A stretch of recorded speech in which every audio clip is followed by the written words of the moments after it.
చాలా మంది చెప్పారు.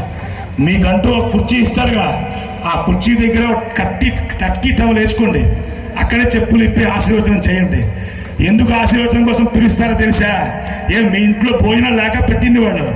భారతీయ సంస్కృతి గురించి ఒక్కసారి చెప్తాను వినండి. ఒక వ్యక్తి గుడికి వెళ్తాడు, గుడికి వెళ్తే ఖాళీగా వెళ్తాడా? కొబ్బరికాయ కొంటాడు, అరటిపళ్ళు కొంటాడు, అగరత్తులు కొంటాడు, కర్పూరం కొంటాడు, నెయ్యి కొంటాడు, ఒత్తులు కొంటాడు, ప్రమిది కొంటాడు. వీటన్నిటికన్నా ఎంట్రన్స్ టికెట్ కొంటాడండి, దిక్కుమాల దౌర్భాగ్యం కాకపోతేనండి. ఇలా వెళ్ళగానే డబ్బా కొడతాడు. ఏమండి పూజ దర్శనమా ఏ టికెట్ అని కొడతాడండి. ముందు ముఖ్యంగా కొడతాం, అక్కడ ముందు చెల్లించుకోవాలన్నమాట. ఒక వ్యక్తి గుడికి వెళ్ళడం వల్ల 100 రూపాయలు ఖర్చు అవుతున్నాయండి. 100 రూపాయలు ఖర్చు అవ్వడం వల్ల ఏమవుతుందో తెలుసా అండి? మీకు తెలియకుండానే 18 జాతులకు అన్నం పెడుతున్నారండి. ఎలా పెడుతున్నాడో తెలుసా? కొబ్బరికాయలు పండించే వాడికి పెడుతున్నారు, తెచ్చి మీ కళ్ళ ముందు అమ్ముకునే వాడికి పెడుతున్నారు. అరటిపళ్ళు పండించే రైతుకి అన్నం పెడుతున్నారు, తెచ్చి మీకు అమ్మేవాడికి పెడుతున్నారు. అగరత్తులు తయారు చేసే కంపెనీలకు అన్నం పెడుతున్నారు, తెచ్చి మీ కాళ్ళ దగ్గర పెట్టేవాడికి అన్నం పెడుతున్నారు. ఒక్కసారి ఆలోచించండి. మీకు తెలియకుండానే 100 మందికి అన్నం పెడుతున్నారు మీరు ఒక్కరు గుడికి వెళ్ళడం వల్ల. ఇది ఏ ఇతర మతంలోనే ఉందా? ఏమండి చాలా మంది తక్కువ మంది కొడుతున్నారండి. కొడితే ఎవరు ఏమనుకోరు, మీ ఆనందాన్ని ప్రకటించడం అంటే. ఇదేంటి ఆచార్య గారు మరి చెప్పించి మరి మా చేతి కొట్టిస్తున్నారంటే నిద్రపోవాలి, వెళ్ళిపోవాలనే ఆలోచన ఉండకూడదండి. కాబట్టి ఈ పాట చేయిస్తారన్నమాట. అవునా కాదంటారా?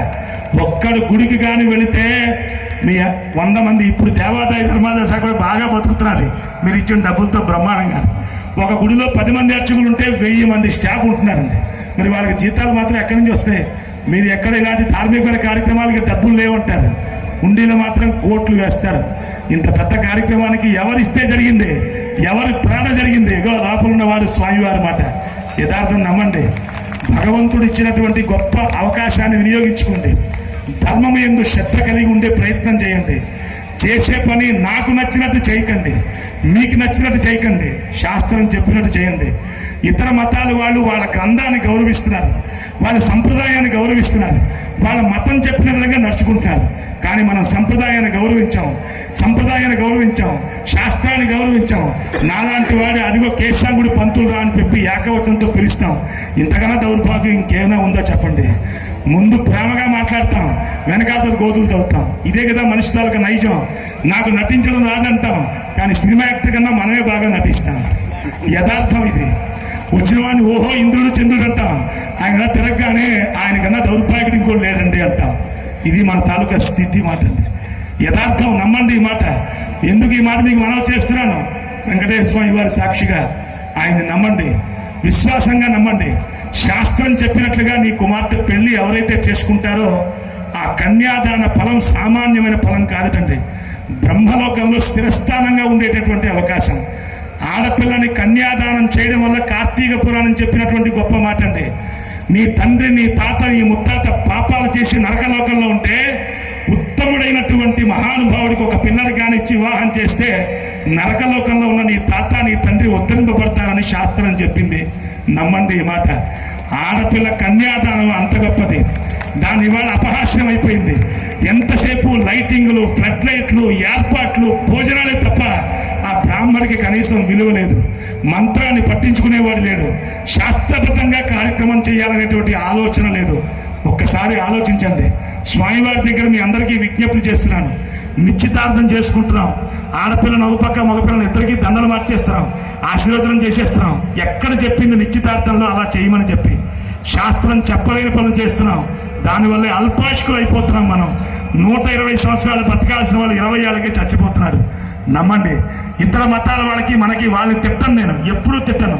కారణం ఏమిటంటే వాళ్ళకి నిబద్ధత ఉంది, వాళ్ళ తాలూకా గ్రంథాల మీద వాళ్ళకి నమ్మకం ఉంది, వాళ్ళ దేవుడి మీద వాళ్ళకి నమ్మకం ఉంది, వాళ్ళ తాలూకా దేవుడి తాలూకా గొప్పతనాన్ని చెప్పేటటువంటి వ్యక్తుల మీద నమ్మకం ఉంది. యథార్థం నమ్మండి. వాళ్ళ ఒక ఉదాహరణ చెప్తాను. నేను దేవుడిచ్చిన కారులో తిరిగితే కేశవ స్వామి వారు పంతులు గారు 18 లక్షల కారులో తిరుగుతున్నాడు, ఎంత సంపాదిస్తున్నాడు అంటారండి. అదే ఇతర మతాల వారు ₹1,00,00,000 కారులో తిన్నా మా గురువు, మా స్వామివారు మా తాలూకా మతాన్ని ప్రచారించి ఆయన దేవుడు అండి, ఆయన లేకపోతే ఏమీ లేదనేటటువంటి స్థితి మన. ఈ అల్ప బుద్ధిని మనం పోగొట్టుకోగలగాలి.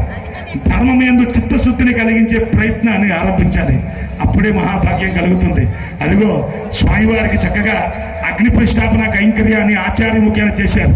సమస్త దేవతల్ని ఆహ్వానం చేసుకుని వాళ్ళందరి అనుగ్రహాన్ని వాళ్ళందరికీ గ్రహించడం కోసం ప్రారంభం చేసి అదిగో స్వామివారి దగ్గర సంకల్పాన్ని చక్కగా మనందరి ఈ ప్రాంతం, ఈ దేశం, ఈ ఊరు, ఈ రాష్ట్రం అంతా కూడా సుభిక్షంగా ఉండాలి, ఆర్థిక పరిపుష్టి కలిగి ఉండాలి, ఇంకా విశేషమైనటువంటి అభివృద్ధి కలగాలని భగవంతుని ప్రార్థిస్తూ సంకల్పం చెప్పున్నారు.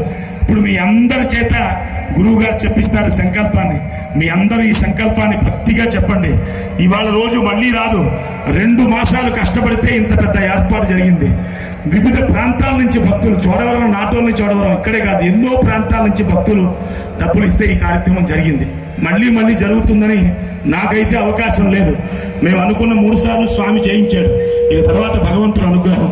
ఎందుకు ఈ మాట చెప్తున్నాను? ఇవాళ రోజు మళ్ళీ రేపు రాదు. కార్యక్రమం అంతా చూడండి.